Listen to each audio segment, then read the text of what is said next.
ಸದ್ಯಕ್ಕಿಲ್ಲ micro finance ಕಿರುಕುಳಕ್ಕೆ ಕಡಿವಾಣ. Finance ವಿರುದ್ಧದ ಸುಗ್ರೀವಾಜ್ಞೆ ಸದ್ಯಕ್ಕೆ ಮುಂದೂಡಿಕೆ ಮಾಡಲಾಗಿದೆ. ನಿನ್ನೆ ನಡೆದ ಸಚಿವ ಸಂಪುಟ ಸಭೆಯಲ್ಲಿ ಮಹತ್ವದ ನಿರ್ಧಾರವನ್ನ ಕೈಗೊಳ್ಳಲಾಗುತ್ತೆ ಅಂತ ಹೇಳಲಾಗ್ತಾ ಇತ್ತು. ಆದರೆ ಸದ್ಯಕ್ಕೆ ಯಾವುದೇ ಬದಲಾವಣೆಗಳನ್ನ ತಂದಿಲ್ಲ ಸರ್ಕಾರ. ಮುಂದಿನ ದಿನಗಳಲ್ಲಿ ಒಂದು ಮಹತ್ವದ ಬದಲಾವಣೆಯನ್ನ ಮೈಕ್ರೋ ಫೈನಾನ್ಸ್ ವಿಚಾರದಲ್ಲಿ ತರಲಾಗುತ್ತೆ ಅಂತ ಹೇಳಲಾಗಿತ್ತು. ಸದ್ಯ ನಿನ್ನೆನೆ ನಿರ್ಧಾರವನ್ನ ಮಾಡ್ತಾರೆ ಅಂತ ಹೇಳಲಾಗ್ತಾ ಇತ್ತು. ಬಟ್ ಕೊನೆ ಕ್ಷಣದಲ್ಲಿ ಒಂದಷ್ಟು ಬದಲಾವಣೆಗಳಾಗಿದೆ. ಸೊ ಹಾಗಾಗಿ ಸದ್ಯಕ್ಕೆ ಯಾವುದೇ ಬದಲಾವಣೆಯನ್ನು ಕೂಡ ತರ್ತಾ ಇಲ್ಲ. ಕಡಿವಾಣ ಬೀಳತ್ತೆ ಅಂತ ಎಷ್ಟೋ ಸಮಾಧಾನದಿಂದ ಇದ್ರು. ಬಟ್ ಕಡಿವಾಣ ಬೀಳೋದಿಲ್ಲೆಲ್ಲೋ ಡೌಟ್ ಅಂತ ಹೇಳಲಾಗ್ತಾ ಇದೆ.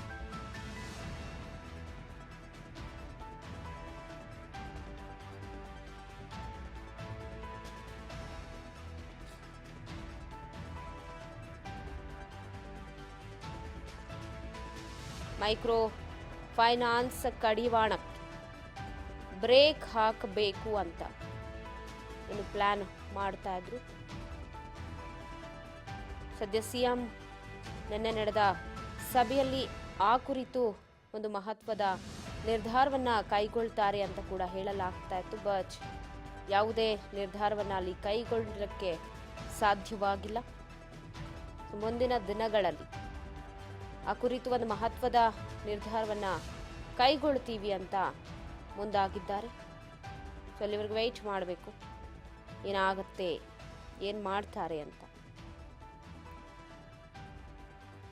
ಸುಗ್ರೀವಾಜ್ಞೆ ಮೂಲಕ ಎಲ್ಲ ಒಂದು ಕಡೆ ರಿಲೀಫ್ ಅನ್ನೋದು ಸಿಕ್ಬಿಡತ್ತೆ. ಈ ಮೈಕ್ರೋ ಫೈನಾನ್ಸ್ ಹಾವಳಿ ಕಾಟದಿಂದ ಬೇಸತ್ತು ಆತ್ಮಹತ್ಯೆ ಮಾಡಿಕೊಂಡವರಿಗೆ ನ್ಯಾಯ ಅನ್ನೋದು ಒಂದು ದೊರಕುತ್ತೆ ಅಂತ ನಂಬಿಕೆ ಇತ್ತು. ಬಟ್ ಆ ನಂಬಿಕೆಯಾಗೆ ಉಳಿದಿದೆ. ಈಗ ಸದ್ಯಕ್ಕೆ ಯಾವುದೇ ಬದಲಾವಣೆ ಇಲ್ಲ ಅಂತ ಹೇಳಿ ಸ್ಪಷ್ಟವಾಗಿ ಹೇಳಿದೆ ಸರ್ಕಾರ. ಯಾಕಂದರೆ ಸಡನ್ ಆಗಿ ಸುಗ್ರೀವಾಜ್ಞೆಯನ್ನು ತರುವುದು ಕಷ್ಟ, ತರಲಿಕ್ಕೆ ಆಗಲ್ಲ ಅಂತ ಒಂದು ಕಡೆ.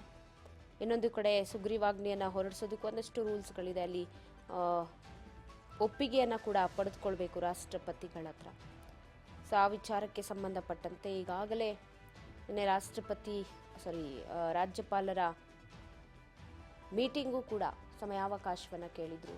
ಬಟ್ ಈಗ ಶೀಘ್ರದಲ್ಲೇ ಹೊಸ ಕಾಯ್ದೆಯನ್ನು ತಂದು ನಾವು ಆಂಧ್ರ ಸ್ಟೈಲಲ್ಲೇ ಮಾಡ್ತೀವಿ, ಅಲ್ಲಿನ ಕಾನೂನು ರೀತಿಯಾಗೆ ನಾವು ಮಾಡ್ತೀವಿ ಅಂತ ಏನು ಹೊರಟಿದ್ರಲ್ಲ, ಅದು ಲೇವಾದೇವಿಗಾರರ ಕಿರುಕುಳಕ್ಕೆ ತಪ್ಪಿಸೋದಕ್ಕೆ ಒಂದು ಕಾನೂನಿನ ಸಲಹೆ ಕೂಡ ಬೇಕಾಗತ್ತೆ ಅಂತ ಹೇಳಿ ಒಂದಷ್ಟು ಹೊಸ ಕಾಯ್ದೆಯನ್ನು ಮುಂದಿನ ದಿನಗಳಲ್ಲಿ ಜಾರಿ ಮಾಡಿ ಅದಾದ ನಂತರ ನಿರ್ಧಾರ ಮಾಡ್ತೀವಿ ಅಂತ ಮುಂದಾಗಿದ್ದಾರೆ. ಸೊ ಸದ್ಯಕ್ಕಂತೂ ಯಾವುದೇ ಸುಗ್ರೀವಾಜ್ಞೆ ಕೂಡ ಹೊರಡಿಸಿಲ್ಲ.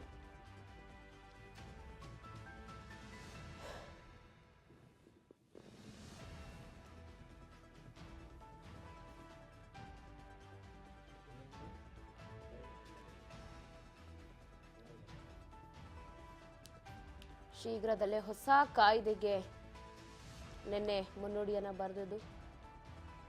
ಕಾನೂನು, ಹಣಕಾಸು ಎಲ್ಲದರ ಜೊತೆಗೂ ಮಾತನಾಡಬೇಕು. ಸಂವಿಧಾನಬದ್ಧವಾಗಿ ಕಾಯ್ದೆ ಜಾರಿಗೆ ತರೋದಕ್ಕೆ ತೀರ್ಮಾನವನ್ನು ಮಾಡಲಾಗಿದ್ದು. ಫೈನಾನ್ಸ್ ವಿರುದ್ಧದ ಸುಗ್ರೀವಾಜ್ಞೆಯಲ್ಲೂ ಮುಂದೂಡಿಕೆಯನ್ನು ಮಾಡಲಾಗಿದ್ದು. ಶೀಘ್ರವೇ ಹೊಸ ಕಾಯ್ದೆಯನ್ನು ತರ್ತಾರೆ ಅಂತ ಹೇಳಲಾಗ್ತದೆ. ಬಗ್ಗೆ ಮತ್ತಷ್ಟು ಅಪ್ಡೇಟ್ಸ್ ಕೊಡ್ತಾ ಹೋಗ್ತಾರೆ ಪ್ರತಿನಿಧಿ ಬಸವರಾಜ್ ಫೋನ್ ಸಂಪರ್ಕದಲ್ಲಿದ್ದಾರೆ. ಬಸವರಾಜ್, ನೆನ್ನೆ ಏನು ಸಚಿವ ಸಂಪುಟ ಸಭೆ ನಡೀತು, ಆ ಸಭೆಯಲ್ಲಿ ಈಗ ಇರುವಂತಹ ಈ ಸಾಲಗಾರರಿಗೆ ಮುಕ್ತಿ ಕೊಡಿಸಬೇಕು, ಈ ಮೈಕ್ರೋ ಫೈನಾನ್ಸ್ ಹಾವಳಿಗೆ ಏನಾದರೂ ಮಾಡಿ ಫುಲ್ ಸ್ಟಾಪ್ ಇಡಬೇಕು, ಆ ಕಿರುಕುಳದಿಂದ ಹೊರತರಬೇಕು ಅನ್ನುವಂಥ ಕಾರಣಕ್ಕೆ ಒಂದು ಸುಗ್ರೀವಾಜ್ಞೆಯನ್ನು ಹೊರಡಿಸ್ತಾರೆ. ಆ ವಿಚಾರದಲ್ಲಿ ಬೇರೆ ಬೇರೆ ಕಾನೂನುಗಳನ್ನು ತರ್ತಾರೆ ಅಂತ ಸಾಕಷ್ಟು ಹೋಪ್ಸ್ ಇತ್ತು. ಆ ಬಗ್ಗೆ ಚರ್ಚೆ ಕೂಡ ಆಗುತ್ತೆ ಅಂತ ಅಂದ್ಕೊಂಡಿದ್ವಿ. ಬಟ್ ಕೊನೆಯದಾಗಿ ಯಾವುದೇ ಚರ್ಚೆ ಆಗಲಿಲ್ಲ. ಸದ್ಯಕ್ಕೆ ಯಾವುದೇ ಕಡಿವಾಣ ಇಲ್ಲ ಅಂತ. ನೆನ್ನೆ ಏನೆಲ್ಲ ಆಯ್ತು ಈ ವಿಚಾರದಲ್ಲಿ ಸಂಬಂಧಪಟ್ಟಂತೆ? ಪವಿತ್ರ, ರಾಜ್ಯದಲ್ಲಿ ಮೈಕ್ರೋ ಫೈನಾನ್ಸ್ ಕಂಪನಿಗಳ ಒಂದಿಷ್ಟು ಕಿರುಕುಳ ಹೆಚ್ಚಾಗಿರ್ತಕ್ಕಂಥದ್ದು, ಸಾರ್ವಜನಿಕರಿಗೆ ತೊಂದರೆ ಆಗ್ತಾ ಇದೆ, ಸಾವು ನೋವುಗಳು ಕೂಡ ಸಂಭವಿಸ್ತಾ ಇದ್ದಾವೆ. ಹಾಗಾಗಿ ಇದನ್ನೆಲ್ಲ ಒಂದು ಗಮನಿಸಿರ್ತಕ್ಕಂಥ ರಾಜ್ಯ ಸರ್ಕಾರ ಈ ಪ್ರಕರಣವನ್ನು ಗಂಭೀರವಾಗಿ ತೆಗೆದುಕೊಂಡಿತ್ತು. ಈ ಬಗ್ಗೆ ಸುಗ್ರೀವಾಜ್ಞೆ ಮುಖಾಂತರ ಒಂದು ಕಟ್ಟುನಿಟ್ಟಿನ ರೂಲ್ಸ್ ಅನ್ನ ತರಬೇಕು, ಕಾಯ್ದೆಯನ್ನ ಜಾರಿಗೆ ತರಬೇಕು. ಮೈಕ್ರೋ ಫೈನಾನ್ಸ್ ಕಂಪನಿಗಳ ಈ ಒಂದು ಕಿರುಕಾಗಿರ್ಬೋದು, ಸಾರ್ವಜನಿಕರಿಗೆ ತೊಂದರೆ ಕೊಡ್ತಕ್ಕಂಥ ಏನು ಒಂದು ಕೆಲಸವನ್ನ ಮಾಡ್ತಾ ಇದ್ದಾರೆ ಅವರಿಗೆ ಒಂದು ಬ್ರೇಕ್ ಹಾಕಬೇಕು ಅನ್ನುವಂಥ ನಿಟ್ಟಿನಲ್ಲಿ ರಾಜ್ಯ ಸರ್ಕಾರ ಹಲವಾರು ಸಭೆಗಳನ್ನ ನಡೆಸಿ ಈ ಒಂದು ಸುಗ್ರೀವಾಜ್ಞೆ ಮುಖಾಂತರ ಒಂದು ಕಾಯ್ದೆನ ತರಬೇಕು ಅನ್ನುವಂಥದ್ದು ಮುಂದಾಗಿದ್ರು. ಈ ಬಗ್ಗೆ ನಿನ್ನೆ ಕೂಡ ಸಚಿವ ಸಂಪುಟದಲ್ಲೇ ಸುಗ್ರೀವಾಜ್ಞೆ ಮುಖಾಂತರ ಆ ಕಾಯ್ದೆನ ಜಾರಿ ತರ್ತಾರೆ ಅನ್ನುವಂತಹ ಭರವಸೆ ಕೂಡ ಜನರಲ್ಲಿತ್ತು. ಯಾಕಂತಂದ್ರೆ ಈ ಹಿಂದೆ ಕೂಡ ಸಿಎಂ ಸಿದ್ದರಾಮಯ್ಯ ಆಗಿರ್ಬೋದು, ಕಾನೂನು ಸಚಿವರಾಗಿರ್ತಕ್ಕಂಥ ಎಚ್ ಕೆ ಪಾಟೀಲ್ ಆಗಿರ್ಬೋದು, ಮತ್ತೆ ಗೃಹ ಸಚಿವರಾಗಿರ್ತಕ್ಕಂಥ ಪರಮೇಶ್ವರ್ ಆಗಿರ್ಬೋದು, ಎಲ್ಲರೂ ಕೂಡ ಹೇಳಿದ್ರು ತರ್ತೀವಿ ಜನ ಸಚಿವ ಸಂಪುಟದಲ್ಲಿ ಅನ್ನುವಂತ ಮಾತನ್ನು ಕೂಡ ಹೇಳಿದ್ರು. ಆದ್ರೆ ನಿನ್ನೆ ಒಂದಿಷ್ಟು ಚರ್ಚೆ ಆಗಿದೆ ಸಚಿವ ಸಂಪುಟದ ಸಭೆಯಲ್ಲಿ ಈ ಒಂದು ಕಾಯ್ದೆ ಸಂಬಂಧಪಟ್ಟಂತೆ ಸುಗ್ರೀವಾಜ್ಞೆ ಮುಖಾಂತರ ತರುವಂತ ಬಿಲ್ ಅನ್ನ, ಇದನ್ನು ಕೂಡ ಚರ್ಚೆ ಆಗಿದೆ. ಆದ್ರೆ ಅಲ್ಲಿ ಇನ್ನೂ ಒಂದು ಬಾರಿ ಈ ಒಂದು ಕಾಯ್ದೆ ಮುಖಾಂತರ ಏನೆಲ್ಲ ಆಗಬಹುದು ಅನ್ನುವಂಥದ್ದು, ಮತ್ತೆ ಇದರಲ್ಲಿ ಏನ್ ಕಟ್ಟುನಿಟ್ಟಿನ ರೂಲ್ಸ್ ಗಳಿದಾವೆ ಅದನ್ನ ಯಾವ ರೀತಿಯಾಗಿ ಪಾಲಿಸಬೇಕು ಅನ್ನುವಂಥದ್ದನ್ನು ಕೂಡ ಚರ್ಚೆ ನಡೆಸಬೇಕು ಅನ್ನುವಂಥದ್ದನ್ನ ಕೆಲವೊಂದಿಷ್ಟು ವಿಚಾರಗಳನ್ನು ಕೂಡ ಒಂದು ಸಚಿವ ಸಂಪುಟದಲ್ಲಿ ಚರ್ಚೆ ಆಗಿರುವಂಥದ್ದು. ಆದ್ರೆ ಈ ಒಂದು ಸುಗ್ರೀವಾಜ್ಞೆ ಮುಖಾಂತರ ತರುವಂತ ಬಿಲ್ ಅನ್ನ ಇನ್ನೂ ಕೂಡ ತಂದಿಲ್ಲ. ಆದ್ರೆ ಈ ಸಚಿವ ಸಂಪುಟ ಸಭೆಯಲ್ಲಿ ಸಿಎಂ ಸಿದ್ದರಾಮಯ್ಯವರಿಗೆ ಅಧಿಕಾರ ಕೊಟ್ಟಿದ್ದಾರೆ, ಅವರು ಯಾವಾಗ ಬೇಕಾದ್ರೂ ಈ ಒಂದು ಕಾಯ್ದೆನ ತರಬಹುದು, ಇದನ್ನ ಒಪ್ಪಿಗೆ ಕೊಡಬಹುದು ಅನ್ನುವಂಥದ್ದನ್ನ ಇಡೀ ಸಚಿವ ಸಂಪುಟ ಸಭೆ ಸಿಎಂ ಸಿದ್ದರಾಮಯ್ಯವರಿಗೆ ಅಧಿಕಾರವನ್ನ ಕೊಟ್ಟಿರ್ತಕ್ಕಂಥದ್ದು. ಇದಾದ ಬಳಿಕ ಪವಿತ್ರ ಒಂದು ಉನ್ನತ ಮಟ್ಟದ ಸಭೆಯನ್ನ ಸಿಎಂ ಸಿದ್ದರಾಮಯ್ಯವರ ನೇತೃತ್ವದಲ್ಲಿ ಕೂಡ ನಡೆದಿರ್ತಕ್ಕಂಥದ್ದು. ಅಂದ್ರೆ ಸಚಿವ ಸಂಪುಟದಲ್ಲಿ ಏನು ಎಲ್ಲ ಸಚಿವ ಸಂಪುಟ ಸಿಎಂ ಸಿದ್ದರಾಮಯ್ಯವರಿಗೆ ಅಧಿಕಾರ ಕೊಟ್ಟಿದೆ, ಅದರಂತೆ ಸಿಎಂ ಸಿದ್ದರಾಮಯ್ಯವರು ಉನ್ನತ ಮಟ್ಟದ ಕಾನೂನು ಅಧಿಕಾರಿಗಳ ಜೊತೆ, ಹಿರಿಯ ಪೊಲೀಸ್ ಅಧಿಕಾರಿಗಳ ಜೊತೆ ಕೂಡ ಈ ಬಗ್ಗೆ ಸುಗ್ರೀವಾಜ್ಞೆ ಮುಖಾಂತರ ತರುವಂತ ಫೈನಾನ್ಸ್ ಬಿಲ್ ಸಂಬಂಧಪಟ್ಟಂತ ವಿಚಾರಗಳನ್ನು ಕೂಡ ಚರ್ಚೆ ನಡೆಸಿದ್ದಾರೆ. ಅಂದ್ರೆ ಈ ಹಿಂದೆ ಕೂಡ ಇರ್ತಕ್ಕಂತ ಒಂದು ನಿಯಮಾವಳಿಗಳಲ್ಲಿ ಕೂಡ ಯಾಕೆ ಪೊಲೀಸರು ಇದನ್ನ ದೂರನ್ನ ದಾಖಲಿಸಿಕೊಂಡಿಲ್ಲ, ಸಾರ್ವಜನಿಕರಿಗೆ ತೊಂದರೆ ಆದಂತ ಸಂದರ್ಭದಲ್ಲಿ ಅವರು ಈ ದೂರನ್ನ ದಾಖಲಿಸಿಕೊಂಡು ಕ್ರಮ ಕೈಗೊಳ್ಳಲಿಕ್ಕೆ ಯಾಕೆ ಮೀನಾಮೇಷ ಎಣಿಸಿದ್ದಾರೆ ಅನ್ನುವಂಥದ್ದು ಕೂಡ ಪ್ರಶ್ನೆ ಮಾಡಿರುವಂಥದ್ದು. ಮತ್ತೆ ಈಗ ಈ ಬಿಲ್ ಅನ್ನ ತರುವಂತ ನಿಟ್ಟಿನಲ್ಲಿ ಸಾಧಕ ಬಾಧಕಗಳನ್ನು ಕೂಡ ಅದರಲ್ಲಿ ಚರ್ಚೆ ಮಾಡಲಾಗಿದೆ ಅನ್ನುವಂತ ಮಾಹಿತಿ ಇದೆ.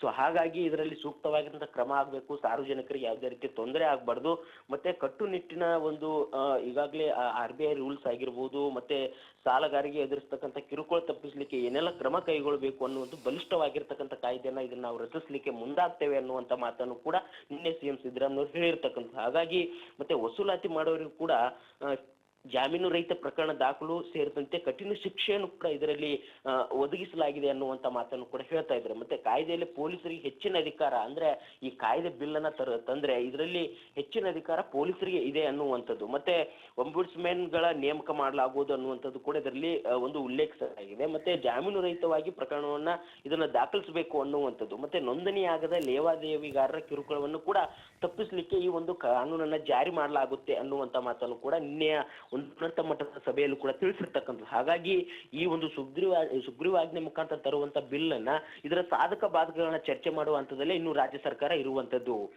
ಪವಿತ್ರ. ಸರ್ ಬಸವರಾಜ್, ನಾನೀಗಾಗಲೇ ಹೇಳಿದೆ, ಯಾಕಂದ್ರೆ ಮೈಕ್ರೋ ಫೈನಾನ್ಸ್ ಕಿರುಕುಳಕ್ಕೆ ಈಗ ಸಾವಿನ ಸಂಖ್ಯೆ ಏರಿಕೆ ಆಗ್ತಾನೆ ಇದೆ. ಮನನೊಂದು ಆ ಸಾಲಗಾರರ ಕಾಟ ತಡೆಯಕ್ಕಾಗದೆ, ಅದೇ ಬಡ್ಡಿ, ಚಕ್ರ ಬಡ್ಡಿ ಇದೆಲ್ಲವನ್ನ ಕಟ್ಟಕ್ಕಾಗ್ದೇನೆ ಸಾಯ್ತಾ ಇದ್ದಾರೆ. ಸೊ ಈಗ ಮತ್ತಷ್ಟು ದಿನಗಳ ಕಾಲ ಯಾವುದೋ ಹೊಸ ಕಾಯ್ದೆಯನ್ನು ತರೋದಕ್ಕೆ ಮುಂದೂಡಿಕೆ ಮಾಡಿದ್ರೆ ಅವ್ರ ಕಿರುಕುಳ ಹೆಚ್ಚಾಗಲ್ವಾ, ಅಥವಾ ಸದ್ಯಕ್ಕೆ ಅದಕ್ಕೆ ಯಾವುದೇ ರೀತಿಯಾಗಿ ಬ್ರೇಕ್ ಹಾಕುವಂತಹ ವಿಚಾರಗಳಿಲ್ಲಿ ಬರಲ್ವಾ? ಆ ಬಗ್ಗೆ ಗೃಹ ಇಲಾಖೆ ಏನು ಚಿಂತನೆ ನಡೆಸಲಿಲ್ವಾ ಅಂತ? ಪವಿತ್ರ, ಖಂಡಿತವಾಗ್ಲೂ ಕೂಡ ಈ ಸುಗ್ರೀವಾಜ್ಞೆ ಮುಖಾಂತರ ಇದನ್ನ ತರಬೇಕು ಅನ್ನುವಂತ ನಿಟ್ಟಿನಲ್ಲಿ ಸಾಕಷ್ಟು ಒತ್ತಡ ಇತ್ತು. ಸಾರ್ವಜನಿಕರು ಕೂಡ ಸಾಕಷ್ಟು ಆಕ್ರೋಶವನ್ನು ವ್ಯಕ್ತಪಡಿಸ್ತಾ ಇದ್ದಾರೆ. ಹಲವಾರು ಕಡೆ ನೀವು ಹೇಳಿದಂತೆ ಸಾವು ನೋವುಗಳಾಗ್ತಾ ಇದ್ದಾವೆ, ಮಾನಸಿಕವಾಗಿ ಕಿರುಕುಳ ಅನುಭವಿಸ್ತಾ ಇದ್ದಾರೆ, ಊರು ಬಿಟ್ಟು ತೊರೆಯುವಂತ ಪ್ರಯತ್ನವನ್ನು ಕೂಡ ಮಾಡ್ತಾ ಇದ್ದಾರೆ. ಆದ್ರೆ ರಾಜ್ಯ ಸರ್ಕಾರ ಯಾಕೆ ಈ ರೀತಿಯಾಗಿ ಮೀನಾಮೀಸೆ ಎನಿಸ್ತದೆ ಈ ಸುಗ್ರೀವಾಜ್ಞೆ ಮುಖಾಂತರ ತರಲಿಕ್ಕೆ ಅನ್ನುವಂಥದ್ದೇ ಒಂದು ದೊಡ್ಡ ಮಟ್ಟದ ಪ್ರಶ್ನೆ ಆಗಿದೆ. ಎಲ್ಲೋ ಒಂದು ಮೈಕ್ರೋ ಫೈನಾನ್ಸ್ ಕಂಪನಿಗಳ ಮಾಲೀಕರ ಪ್ರಭಾವ ಏನಾದ್ರೂ ಬೀರಿದಾರ ಅನ್ನುವಂತ ಪ್ರಶ್ನೆಗಳು ಕೂಡ ಕಾಡ್ತಾ ಇದಾವೆ. ಯಾಕಂತಂದ್ರೆ ಈ ನಿನ್ನೆ ಸಚಿವ ಸಂಪುಟದಲ್ಲಿ ಇದನ್ನು ಜಾರಿ ತರಬೇಕಾಗಿತ್ತು, ಆದ್ರೆ ಮತ್ತೊಂದು ಉನ್ನತ ಮಟ್ಟದ ಸಭೆ ಇದಕ್ಕೆ ಅವಶ್ಯಕತೆ ಇರಲಿಲ್ಲ. ಈ ಹಿಂದೆ ಕೂಡ ಇದರ ಸಂಬಂಧಪಟ್ಟಂತೆ ವಿಚಾರ ಚರ್ಚೆ ಮಾಡಿಸಿದ್ರು. ಸಿಎಂ ಗೃಹ ಕಚೇರಿ ಕೃಷ್ಣಾದಲ್ಲಿ ಕಾನೂನು ಸಚಿವರಾಗಿರ್ತಕ್ಕಂಥ ಎಚ್ ಕೆ ಪಾಟೀಲ್ ಆಗಿರ್ಬೋದು, ಗೃಹ ಸಚಿವರಾಗಿರ್ತಕ್ಕಂಥ ಡಾಕ್ಟರ್ ಜಿ ಪರಮೇಶ್ವರ್ ಆಗಿರ್ಬೋದು, ಮತ್ತೆ ಹಿರಿಯ ಅಧಿಕಾರಿಗಳ ಒಂದು ಸಮ್ಮುಖದಲ್ಲಿ ಸಭೆ ನಡೆಸಿದ್ರು. ಅಲ್ಲೇ ಸಾಧಕ ಬಾಧಕಗಳ ಚರ್ಚೆ ನಡೆಸಿದ್ರು. ಆದ್ರೆ ಇವಾಗ ನಿನ್ನೆ ಸಚಿವ ಸಂಪುಟದಲ್ಲಿ ಜಾರಿ ತರಬೇಕಾಗಿತ್ತು. ಆದ್ರೆ ರಾಜ್ಯ ಸರ್ಕಾರದ ಮೇಲೂ ಕೂಡ ಎಲ್ಲೋ ಒಂದ್ ಕಡೆ ಮೈಕ್ರೋ ಫೈನಾನ್ಸ್ ಕಂಪನಿಗಳ ಒಂದು ಮಾಲೀಕರಾಗಿರ್ಬೋದು, ದೊಡ್ಡ ದೊಡ್ಡ ಉದ್ಯಮದಾರ ಏನಾದ್ರೂ ಇವ್ರ ಮೇಲೆ ಒತ್ತಡವನ್ನು ಹೇರಿದ್ದಾರೆ ಸರ್ಕಾರದ ಮೇಲೆ ಅನ್ನುವಂಥ ಅನ್ನುವಂಥ ಪ್ರಶ್ನೆಗಳು ಕೂಡ ಕಾಡ್ತಾ ಇದೆ. ಹಾಗಾಗಿ ರಾಜ್ಯ ಸರ್ಕಾರ ಆದಷ್ಟು ಬೇಗನೆ ಈ ಒಂದು ಸುಗ್ರೀವಾಜ್ಞೆ ಮುಖಾಂತರ ಈ ಒಂದು ಬಿಲ್ ಅನ್ನು ತಂದು ಸಾರ್ವಜನಿಕರ ಆಗುವಂತ ಸಮಸ್ಯೆಗಳಿಗೆ ಕಡಿವಾಣ ಹಾಕುವಂತ ಪ್ರಯತ್ನ ಮಾಡಬೇಕು ಅನ್ನುವಂಥದ್ದು ಕೂಡ ಸಾರ್ವಜನಿಕರ ಒಂದು ಒತ್ತಾಯ ಕೂಡ ಇದೆ. ಹಾಗಾಗಿ ಸರ್ಕಾರ ಯಾವ ರೀತಿಯಾಗಿ ಇದನ್ನ ತೀರ್ಮಾನ ಕೈಗೊಳ್ಳುತ್ತೆ, ಗೃಹ ಇಲಾಖೆ ಹೆಚ್ಚಿನ ಒಂದು ಒತ್ತಡ ಕೊಟ್ಟು ಅಂದ್ರೆ ಏನು ಪೊಲೀಸ್ ಅಧಿಕಾರಿಗಳಿಗೆ ಹೆಚ್ಚಿನ ಒಂದು ಅಧಿಕಾರನ ಕೊಟ್ಟು ಮೈಕ್ರೋ ಫೈನಾನ್ಸ್ ಕಂಪನಿಗಳ ಮಾಲೀಕರ ಒಂದು ಉಪಟಳ ಏನಿದೆ ಅದಕ್ಕೆ ಕಡಿವಾಣ ಹಾಕುವಂತ ಪ್ರಯತ್ನಕ್ಕೆ ರಾಜ್ಯ ಸರ್ಕಾರ ಆದಷ್ಟು ಬೇಗನೆ ಮುಂದಾಗಬೇಕಾಗಿದೆ. ಪವಿತ್ರ. ಥ್ಯಾಂಕ್ ಯು ಬಸವರಾಜ್ ಮಾಹಿತಿಗಾಗಿ. ಒಟ್ಟಾರೆ ಮತ್ತೊಮ್ಮೆ ಪರಿಶೀಲಿಸಿ ಶೀಘ್ರವೇ ಹೊಸ ಕಾಯ್ದೆಯನ್ನು ಜಾರಿಗೆ ಮಾಡ್ತೀವಿ ಅಂತ ಹೇಳಿದ್ದಾರೆ.